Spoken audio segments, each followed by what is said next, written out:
Hello, कैसे हैं आप लोग। मैं आज बताने वाली हूँ बहुत चर्चित टॉपिक सेंगोल के बारे में। सेंगोल के बारे में अभी चर्चा में है और मैं चाहती हूँ कि इसके इतिहास के बारे में पता चले। आया कहाँ से, इसका उपयोग कहाँ किया जाता है, इसका प्रयोग कहाँ किया जाता है, इसे राजदंड भी कहा जाता है सेंगोल को, तो क्यों कहा जाता है, आज हम उसके बारे में चर्चा करने वाले हैं। चलिए ध्यान दीजिए। सेंगोल जो कि दक्षिण भारत के चोल साम्राज्य से संबंधित है। क्या? दक्षिण भारत के चोल साम्राज्य से संबंधित है। ठीक है। इसे गोल्ड प्लेटेड सिल्वर भी कहा जाता है।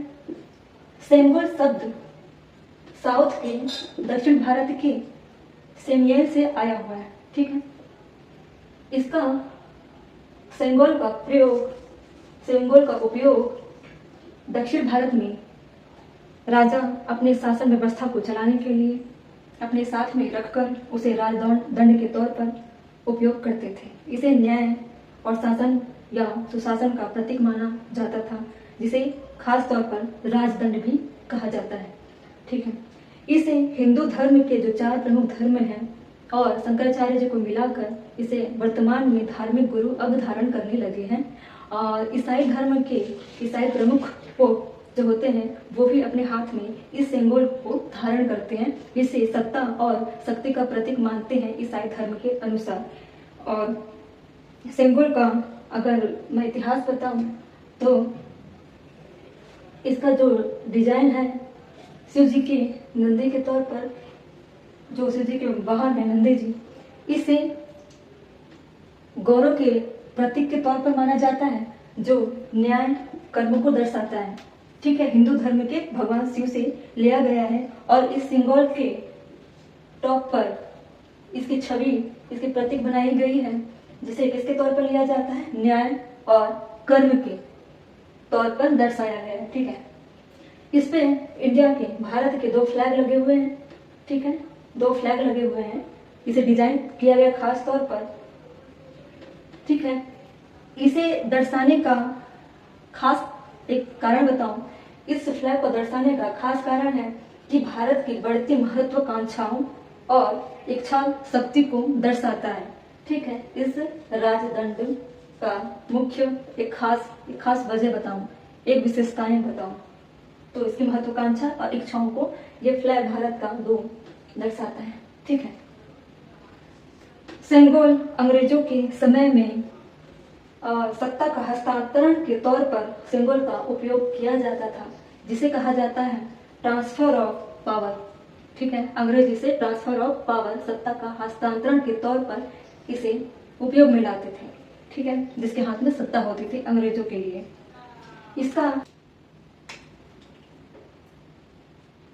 इस सेंगोल, इस राजदंड का प्रयोग कहाँ किया जाता है, पहले कहाँ किया गया था?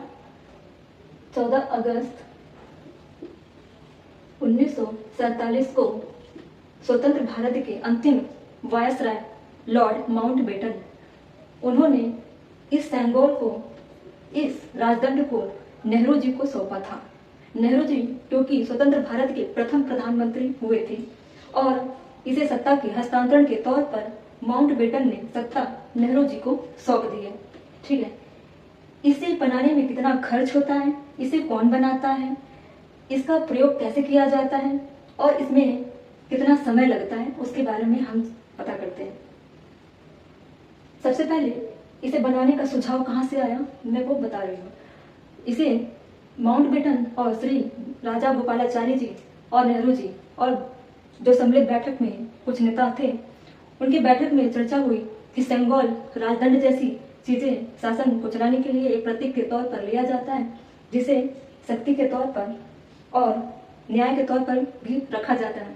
श्री गोपालाचारी जी जो कि साउथ के रहने वाले थे, उन्हें बहुत अच्छे से मालूम था कि चोल साम्राज्य से संबंधित सेंगोल राजदंड कैसे प्रयोग में लाया जाता है। क्योंकि जवाहरलाल नेहरू जी सेंगोल के बारे में ज्यादा कुछ जानते नहीं थे, इसलिए उन्होंने कुछ इसके बारे में बोलना उचित नहीं समझा। इसलिए इसे बनाने की जिम्मेदारी श्री राजा गोपालाचारी जी ने अपने हाथों में लिया और साउथ के, जो दक्षिण भारत के तमिलनाडु में एक मठ को संपर्क किया, जो थिरुवावादुथुरई अधीनम नाम के एक मठ थी, जहाँ पे उन्होंने 2 भाई जो कि पेशवे से सुनार थे, जो वेमुटी संप्रदाय से संबंधित थे। विमुडी बंगारू नाम के 2 भाई कौन थे? विमुडी एथिराजालू और विमुडी सुधाकर। इन दोनों भाइयों ने मिलकर 1 महीने का समय लिया और इस सेंगोल को बनाया। इस सेंगोल का निर्माण किया, जिसमें निर्माण में इन्होंने कुछ प्रतीक चिन्ह के तौर पर भगवान शिव के वाहन नंदी जी को टॉप पर निर्माण किया। इन नंदी जी को भारत के प्रतीक के न्याय और कर्म के तौर पर इसे चिन्हित किया, जो कि मौजूदा सरकार के सहमति के अनुसार इसे बनाया गया। उसके बाद भारत के 2 झंडों का प्रतीक के तौर पर इस राजदंड में चिन्हित किया, जिसे भारत की महत्वाकांक्षाओं और इच्छाओं के तौर पर रखा गया। ठीक है, इसकी लंबाई लगभग 5 फीट की है। ये पूरी गोल्ड की बनी हुई है, जिसे सेंगोल को गोल्ड प्लेट सिल्वर भी कहा जाता है। ठीक है, जब दोनों भाइयों ने इस सेंगोल को, इस राजदंड को बनाकर माउंटबेटन के हाथों में सौंपा, उसके बाद इसे नेहरू जी को देने की प्रक्रिया शुरू हुई। सभी नेतागणों को, सभी शासन के लोगों को बुलवाकर इसे 14 अगस्त 1947 को शासन का हस्तांतरण करने की व्यवस्था कर इसे नेहरू जी को सौंप दिया गया।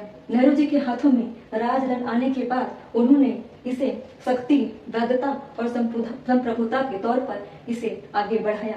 ठीक है, इसे बनाने में लगभग लागत 70 से 75 लाख रुपए की आती है।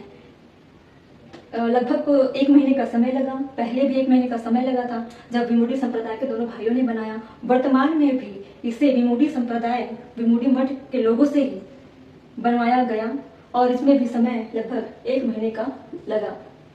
विमुडी संप्रदाय के जो 4थी पीढ़ी है, उन्होंने 2023 में इस राजदंड का फिर से निर्माण किया, क्योंकि इस राजदंड को शायद बहुत गिने चुने लोगों को मालूम था इसका इतिहास, इसका प्रयोग, लेकिन कभी किसी किताबों में ज्यादातर सामने खुलकर नहीं आया।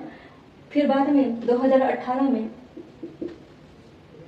कहीं से पता चला कि नेहरू जी के सत्ता हस्तांतरण के तौर पर माउंटबेटन के द्वारा नेहरू जी को ये सिंबल दिया गया था, ट्रांसफर ऑफ पावर के तौर पर।